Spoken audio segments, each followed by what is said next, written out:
Ayan. Nagpagluluto pa tayo ng gulay, guys. Lalagyan ko na siya ng bawang, sibuyas, kamatis, and repolyo. Binto ko lang po ito na luto, ha? Huwag niyo po ko i-bash. Nilagyan ko po siya ng zucchini.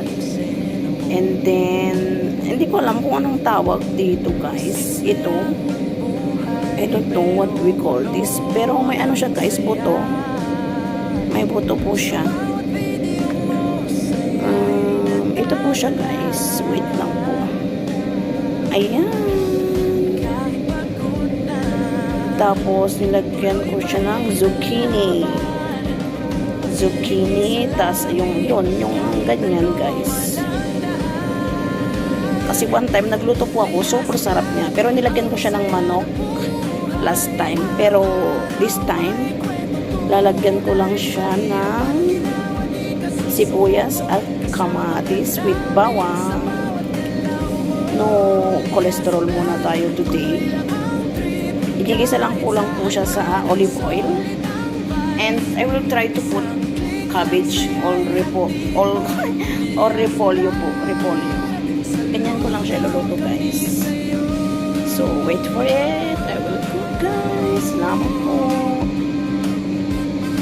Ay, yung pipino ko. Makain pala ako ng pipino. Ayan po yung bigas. Pinabad ko siya sa tubig at saka may suka para males ang sugar at pumuti-puti konti. Kain po tayo ng pipino. Utong. Kain po. Igigisa lang natin siya, guys. Tapos lalagyan ng konting betsin at saka konting turmeric powder and cumin powder.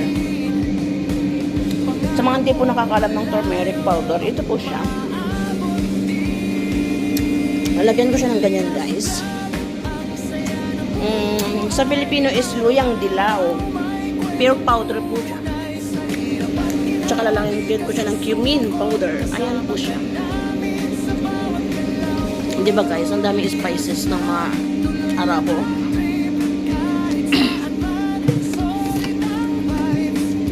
Pero yan lang po may lalagay ko, guys. Painitin muna ang ating kaserola.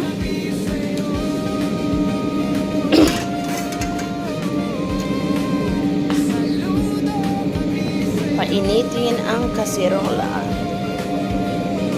Ito pong ating olive oil, guys. Olive oil. Kasi medyo bawal na pa tayo sa mga corn oil like that. Kasi dahil tayo po ay pre-diabetic. Kaya careful po sa mga kinakain. Lalagay ko siya sa may sibuyas.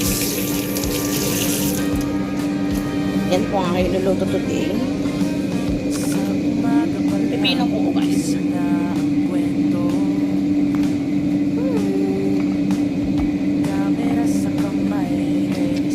Fresh po siya from the farm. Walang kahit any fertilizer.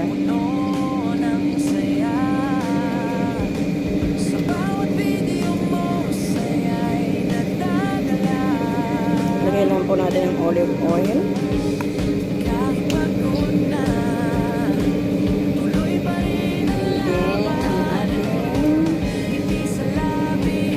Bawang, sibuyas.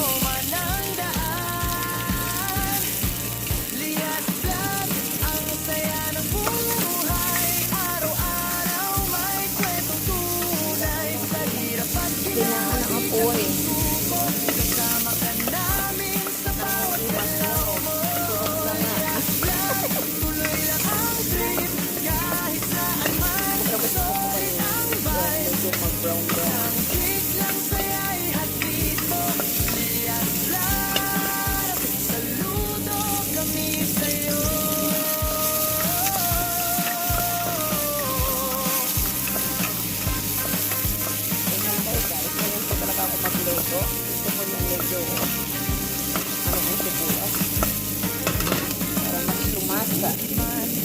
bawang, huwag po masyadong sulugin para hindi mawalang kanyang aroma.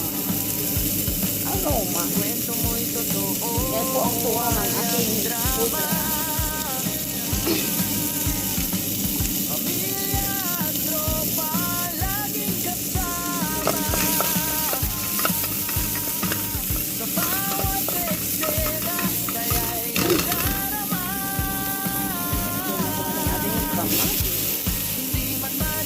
Kinakamay ko na lang po siya kasi ako lang din naman ang kakamay ko. Saka nagugat naman po ako. Ako kasi ang nagluluto ng pagkain ko dito. Siya po nakitaan sa luto ng iba. Ganyan po ako magtela kahit ang pangit. Lahat lang po tayo, diba? Depende na lang po sa patingin. Depende na lang po sa mata. Invento ko lang po itong logo from the mind of Leia Vlog.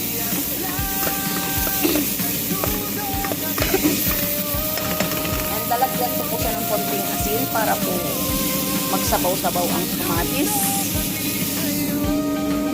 Lagyan natin siyang asin.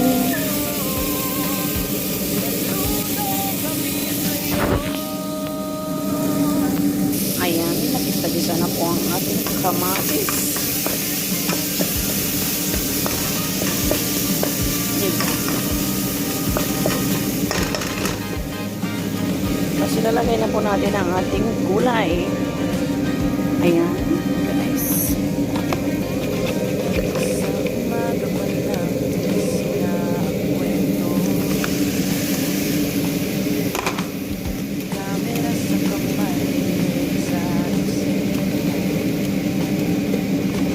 Sa mga masaselan po dyan, maggamit po kayo ng gloves. Eh ako naman po kasi pagkain ko lang po ito. Tsaka nabuhugas po ako ng aking kamay. Invento ko lang po itong luto ko guys. I don't know what it will taste.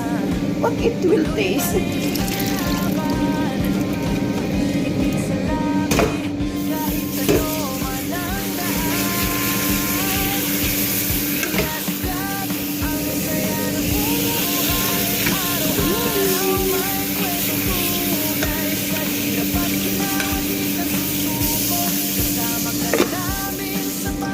Mga gulay po dapat dito, ang ginagawa ko po, binababad ko po siya sa asin, tapos may tubig. Binababad ko po siya ng 10 to 15 minutes guys with asin para po matanggal ang mga uod-uod ba kung meron.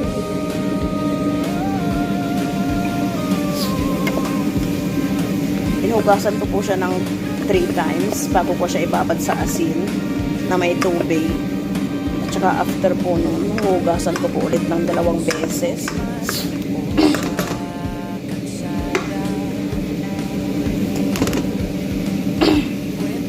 Ayan. Tapos mamaya po, lagyan ko lang siya ng konting sabaw, kalahating baso. Para naman may sabaw konti ang ating ulam. Wala po siyang sahog guys, ganyan lang siya.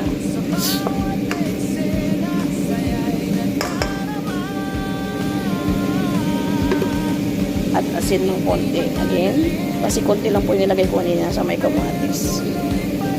Ayoko siyang lagyan ng bagoong kasi parang nangangati po ako. Yung bagoong ko nasa taas lang guys. Mamaya po ilalagay natin ang repolyo. Repolmi.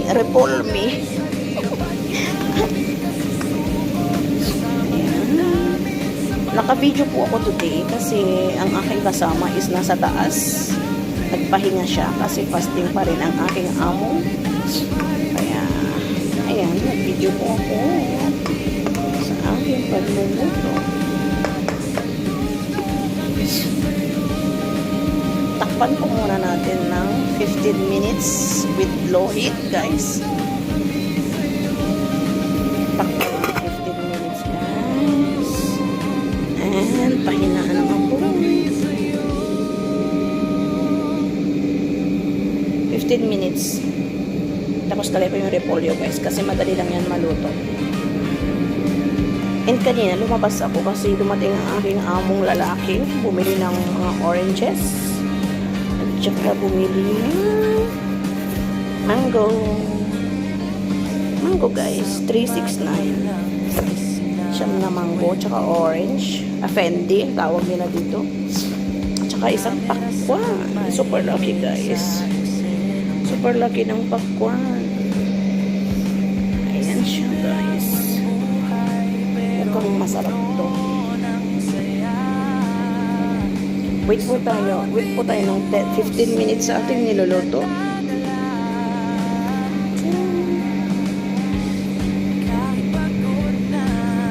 Tao po. Hugasan na po natin ang ating rice kasi may suka po siya guys. Suka. Pakainan ko na po to hanggang gabi. At saka may matitira pa to para to. I-ref ko po siya para mag-less lalo ang sugar.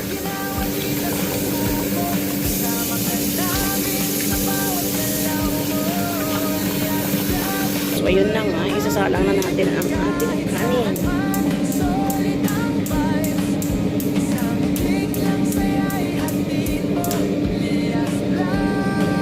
Hindi ko po siya tinatakpan pag nagluluto ko ng kanin. Kasi lagi kong hindi nakikita eh.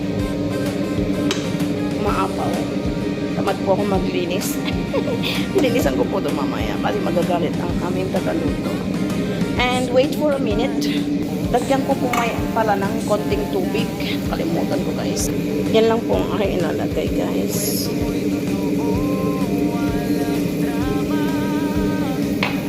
Para naman magkasabaw konti guys.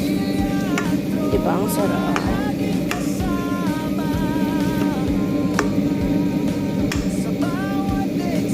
Mga kapitbahay ko diyang Pilipino, alin na po kayo at bibigyan ko kayo. 10 minutes pa guys. Nilagyan ko po pala ng Knorr cubes. Ayan. Isa lang. Ayan po ang aking nilagay. Magis chicken stocks. Isa lang po. Isang bar. Bar ba yung tawag? Ganyan. Takpan ulit. Wait po natin ng 5 minutes. Tsaka natin lalagay ang repolyo. So, ayan. After 5 minutes, nilagay ko na po yung repolyo. Hintayin na lang natin maluto. Maluluto na po siya.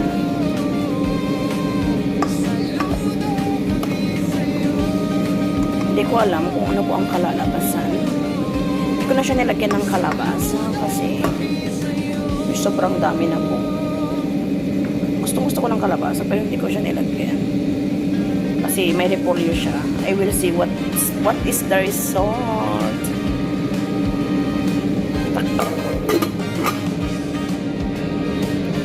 Kumukulo na po konti ang ating bigas.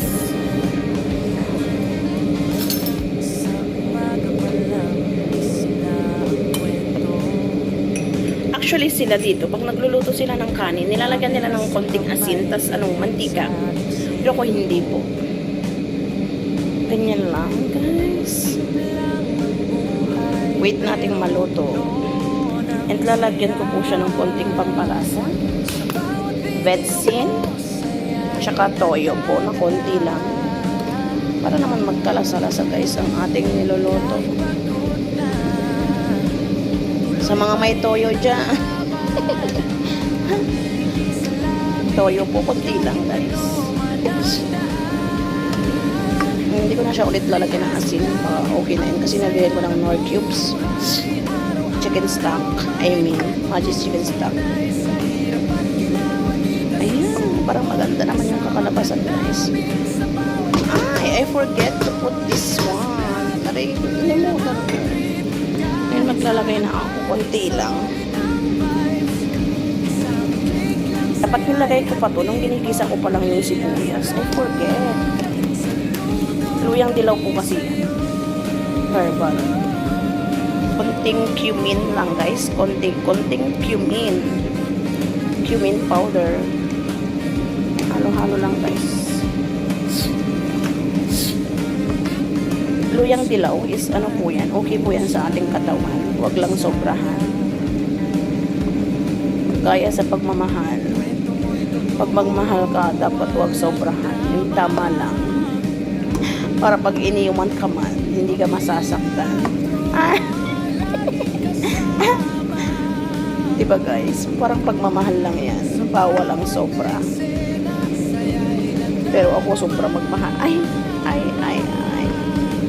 Kaya payo ko sa mga may iniibig dyan. Huwag po kayo magmahal ng todo. Nang hindi kayo pikado sa dulo.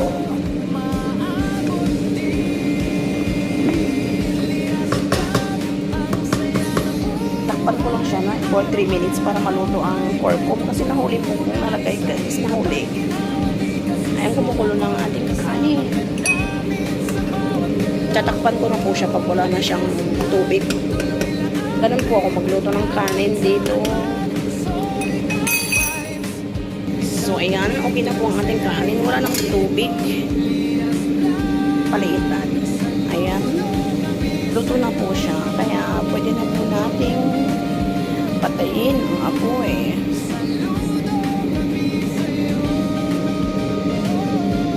Umuusok-usok. Kinalabasan ng ating niluto. Wait lang po. Ayan. O diba? May ulam na tayo guys. Ayan po ang OFW. Para-paraan na lang guys. Nakakasawa din naman kasi yung araw-araw na manok. Ayan.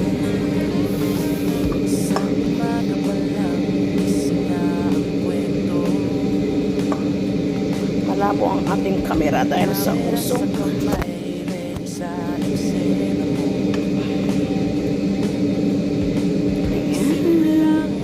Kain po, yummy. Salamat po sa laging panonood ng aking video.